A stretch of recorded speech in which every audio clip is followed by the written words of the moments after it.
Okay, so you know how when you're learning English and you're using it out in the wild, Yeah. you have those moments where you're like, did I just say that right? Oh, totally. It happens all the time. All the time. I think it's just part of like the process of getting better, but Right.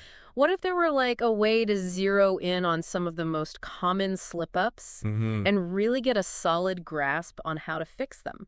I like that. That's what we're doing today. Exactly. We're taking a deep dive into common English errors made by non-native speakers. Yep.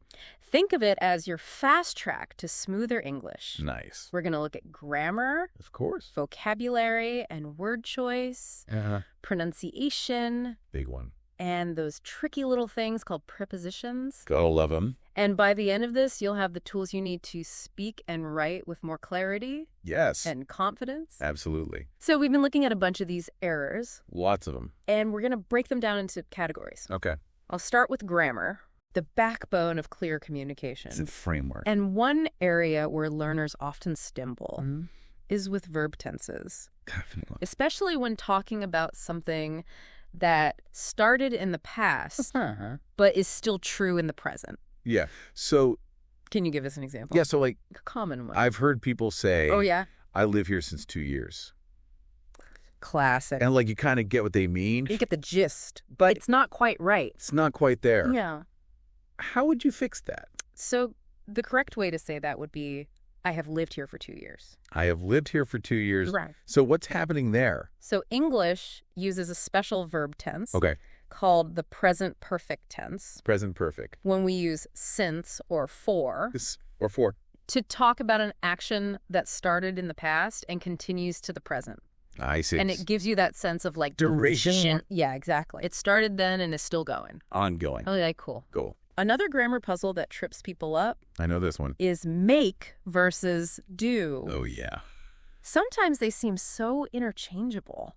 It's tricky. How do we clear that up? Yeah, so a simple way to think about it is we use make when we're creating something. Creating or producing something. Building something. Yeah, like building something. Okay. Make a cake. Break a cake. Or, make a decision. Make a plan. Like a plan So it's bringing something new into existence. into being. Exactly. Okay. Whereas do is for actions. Do for actions. Tasks or general activities. I see. Things that you perform. Not create. Not create, yeah. So do your homework. Yep. Do the laundry.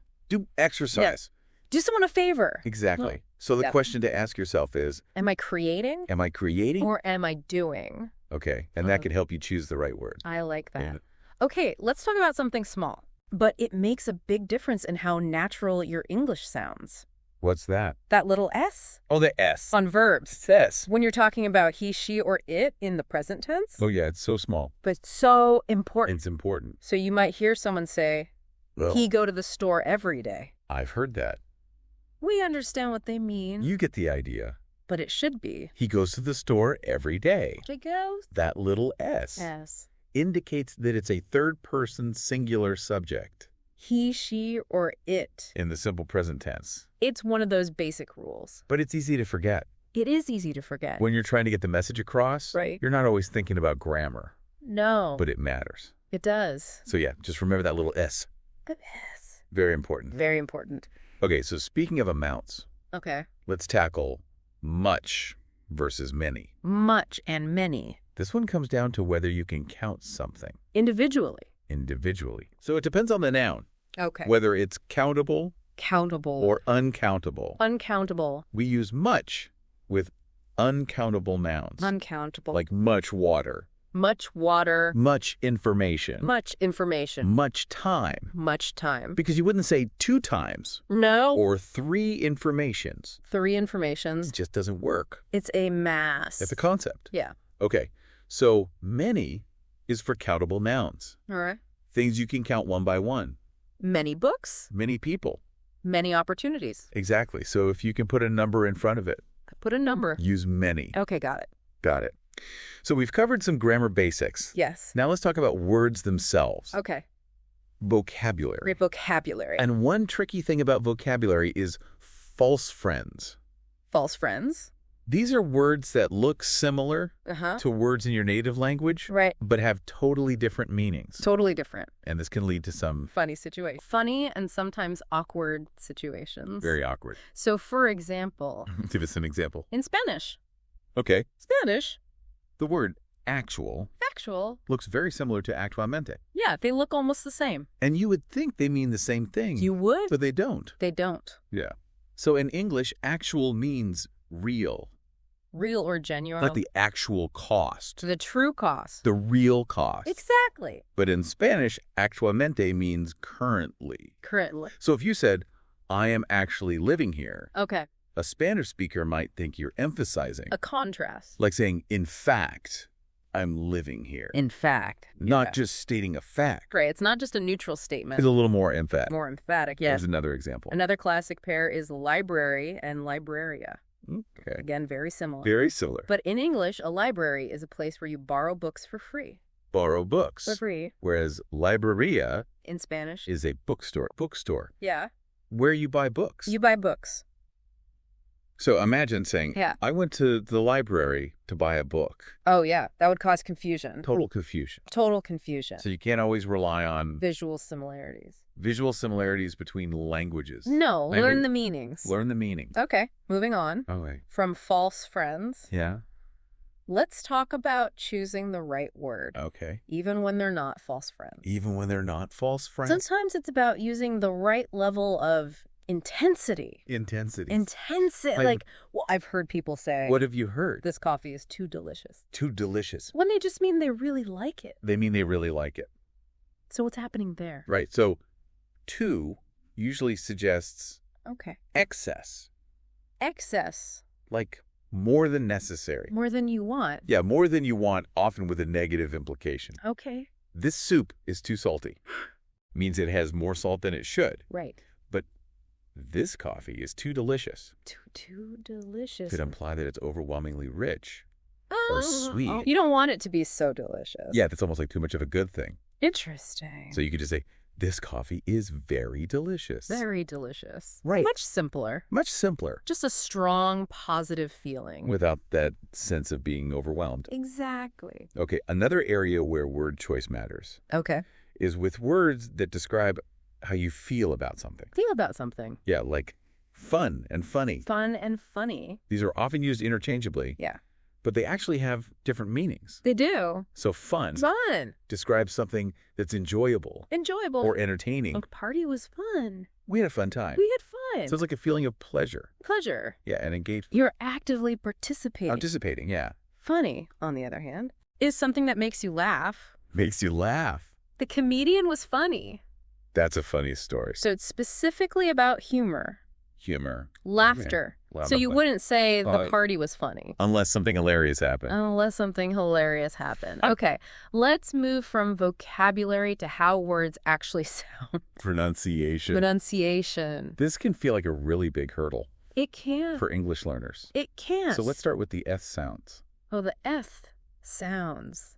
Yes. Those can be tricky. They are tricky. Because a lot of languages just don't have those sounds. They don't. So your mouth has to learn to do something new. It has to do something it's not used to doing. Yeah.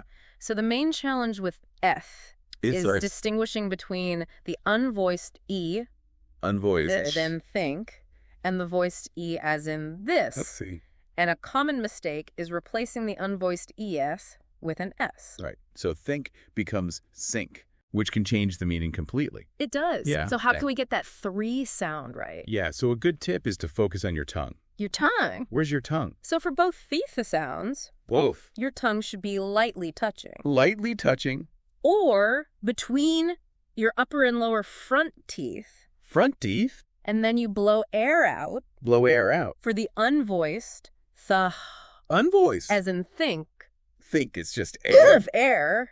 But for the voiced these, as in this, you add a vibration in your throat. Vibration. You should feel a little buzz. You should. So it's about that physical awareness of where your tongue is. And how you're using your breath. Exactly. Another pronunciation point that's important is word stress. Word stress. It's not just the individual sounds. Right. But also which syllable you emphasize. Which syllable gets the emphasis. Exactly. And the thing is, Okay. the emphasis can actually change the word's meaning The or even its grammatical function.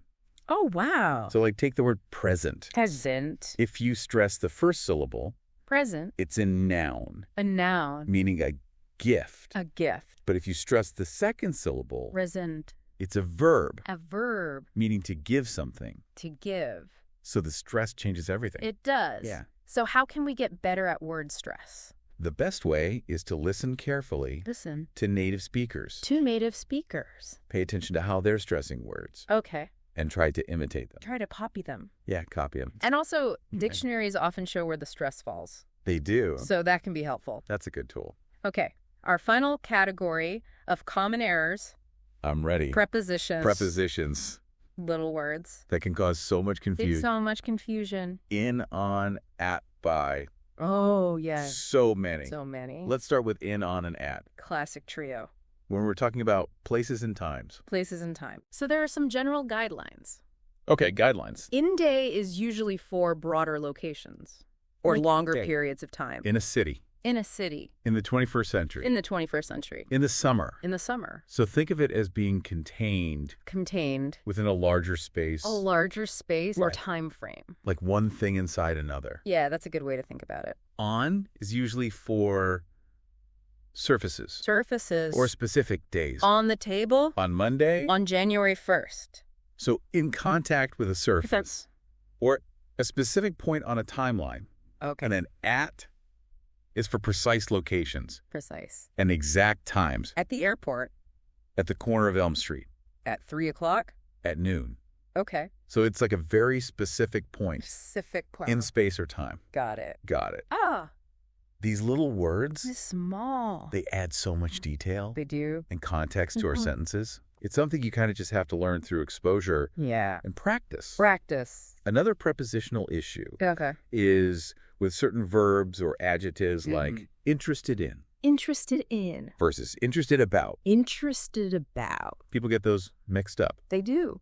So the correct form, it's interested in. Interested in. When you're curious about something Curious. or have an interest in something, Like learning English. like learning English. But it's always interested in. Interested in. Okay, great. Great. So we've pointed out a lot of common mistakes. We have Now, what can our listeners actually do to fix these errors? the important part. What are some practical steps Practical steps. they can take? Okay, so first, become an active listener. An active listener. Immerse yourself in English. Like how Watch movies and series. movies and series. Listen to podcasts. Listen to podcasts. Pay attention to how native speakers talk, Pay attention. to their rhythm and their pronunciation. So you're training your ear You're training your ear. to recognize what sounds right. What sounds right? Okay. Okay, second, Second, don't be afraid to speak, don't be afraid to speak, even if you make mistakes. even if you make mistakes. Because the more you practice, the more you practice, the more comfortable you'll become. you'll get more comfortable. And you'll start to internalize the correct patterns. So just get out there and speak. Get out there and speak. Another good tip Yeah. is to record yourself speaking Oh, yeah. and then listen back Because it can be easier to hear your mistakes when you're listening when you're listening. than when you're speaking. Yeah. Okay. Third, take advantage of language learning tools. Language learning tools. There are so many out there. Like what? Like apps like Duolingo. Duolingo, Grammarly, Platforms like BBC Learning English. BBC Learning English. These offer structured lessons They do. and feedback on your grammar and vocabulary, So it's about reinforcing what we've talked about. reinforcing it. Okay, and finally, Finally, I recommend keeping a notebook a notebook where you write down your mistakes Listen. and the corrections. so you can refer back to them You can refer back to them and study them. so you can see your pattern See your patterns. and avoid making the same mistakes again. Yeah, That's a good tip. I like that. So it's about turning your mistakes into a study guide, Yeah. your own personal study guide. So instead of being afraid of making mistakes, Right. you're using them to your advantage. Exactly. Okay, so Yeah, we've covered a lot of ground today. we have. Sometimes the little details in English Yeah. can feel really overwhelming, They can. but hopefully this breakdown Uh-huh. has made them feel a little bit more manageable. Because it's important to remember It is. that making mistakes It is. is totally normal. Hold on. To learning any new language. It's part of the process. It's part of the process. It's not a sign of failure. No. It's a sign that you're actively engaging with the language. Absolutely. So the key is build that awareness. Yeah. Practice consistently. And build your confidence as you go. Confidence. So as you continue learning English, yes, we encourage you to pay attention to these common errors, whether you're listening to conversations, movies, reading books, and most importantly, try to apply these corrections you talked about today. We talked about because there's always more to learn. There is. And every little correction is a step forward. So that's it's one thing that stands out to you, to me, as a key takeaway. For our listeners. For me, it's the combination of being aware of the pitfalls. Awareness. And then taking action. Recognizing the patterns. Is the first step. But then you got to put in the work. You got to do the work. Listening. Speaking. Using the resources. That's where you see the progress. That's where the magic happens. I agree. In a final thought. Okay. Think about how these small details can make a big difference. In how clearly you communicate. And how confident you feel. When you're using English. So often, it's the small adjustments that make the biggest difference. So keep learning, keep practicing. And don't be afraid to make mistakes. Mistakes are our friends. They are our friends. They help us learn.